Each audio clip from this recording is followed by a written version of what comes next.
யாக்கோபுக்கும் லேயாளுக்கும் பிறந்த ஒரு பெண் குழந்தையின் பெயர்தான் தீனாள். தீனாள் என்ன செய்கிறாள் என்றால், சுற்றுலா பயணம் மேற்கொண்டு அந்த தேசத்து பெண்களை பார்க்கும்படியாக அவள் செல்கிறாள். அவளை ஏவியனான ஏமோரின் குமாரனும் பிரபுவாகிய சீகேம் அவளை விரும்புகிறாள். அவளை எப்படியாச்சும் தன் வாழ்க்கையை அடைய வேண்டும் என்று அவன் தீர்மானம் பண்ணி தன் தகப்பனிடத்தில் போய் சொல்லுகிறான். அவளை எப்படியோ தீட்டுப்படுத்தி கற்பழித்து விடுகிறான். சீகேம் இப்படிப்பட்ட காரியத்தை செய்த பிறகு தன்னுடைய தகப்பனார் வந்து யாக்கோபினிடத்தில் எவ்வளவோ காரியங்களை சொல்லி எப்படியாச்சும் என் மகனுக்கு தீனாளை திருமணம் பண்ணி வைக்க வேண்டும் என்பதற்காக அவர்கள் முயற்சி செய்கிறார்கள். சிமியோனும் லேவியும் சேர்ந்து கொண்டு அனைத்து ஆண் மக்களும் விருத்த சேதனம் பண்ணினால் வழியை நாங்கள் ஏற்றுக்கொள்ள மாட்டோம் என்று அவர்கள் கட்டளை பிறப்பித்த பிறகு கூட தாமதம் செய்யாமல் அவர்கள் விருத்த சேதனம் பண்ணினார்கள். எவ்வளவு வெகுமதி கொடுக்கிறேன் என்று சொன்ன பிறகு கூட அவர்கள் என்ன செய்தார்கள்? சீகேமை கொலை செய்திருக்கலாம் அல்லது சீகேமுடைய தகப்பனை மாத்திரம் கொலை செய்திருக்கலாம். ஆனால் அந்த பட்டணத்தில் உள்ள அனைத்து ஆண் மக்களையும் அவர்கள் கொலை செய்தார்கள். பிரியமானவர்களே, இப்படிப்பட்ட மக்கள் அநேகர் இந்த கிறிஸ்துவ சமுதாயத்தில் இன்றைக்கும் காணப்படுகிறார்கள்.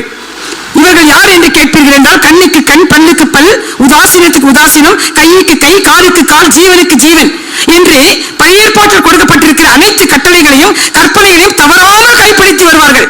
ஆனால் இயேசு வருவார் மத்திய ஆகாயத்திலே, அவரை போய் நான் சந்திப்பேன் என்பதாக பாடல்களை பாடிக்கொண்டு தங்களை ஏமாற்றிக் கொண்டிருப்பது மாத்திரமல்ல, மற்றவர்களையும் ஏமாற்றிக் கொண்டிருக்கிறார்கள். ஹல்லேலூயா, தேவனுடைய நாமம் மகிமைப்படுவதாக.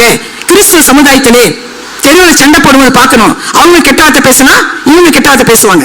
அவங்க காரி துப்புனா இவங்க காரி துப்புவாங்க. அவங்க சபித்தாங்கன்னா இவங்க சபிப்பாங்க.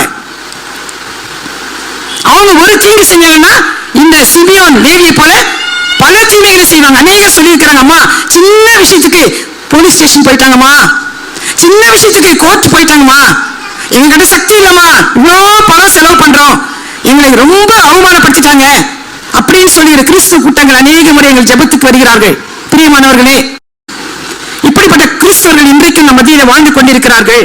கெட்ட வார்த்தை பேசினா கெட்ட வார்த்தை பேசுறது. இதை பார்த்து கொண்டிருக்கிற புறஜாதி மக்கள் என்ன தெரியுமா சொல்லுவாங்க? நல்ல வேளை நான் கிறிஸ்துக்குள்ள வரலடா, கிறிஸ்துக்குள்ள வராம போனது நல்லது. கிறிஸ்துவெல்லாம் இப்படிதான் இருப்பாங்க போல் தெரியுது, இப்படிதான் சண்டை போட்டுப்பாங்க போல் தெரியுது. இப்படியெல்லாம் அநேகர் மூலமாக தேவனுடைய நாமம் தூஷிக்கப்படுகிறது. பிரியமானவர்களே,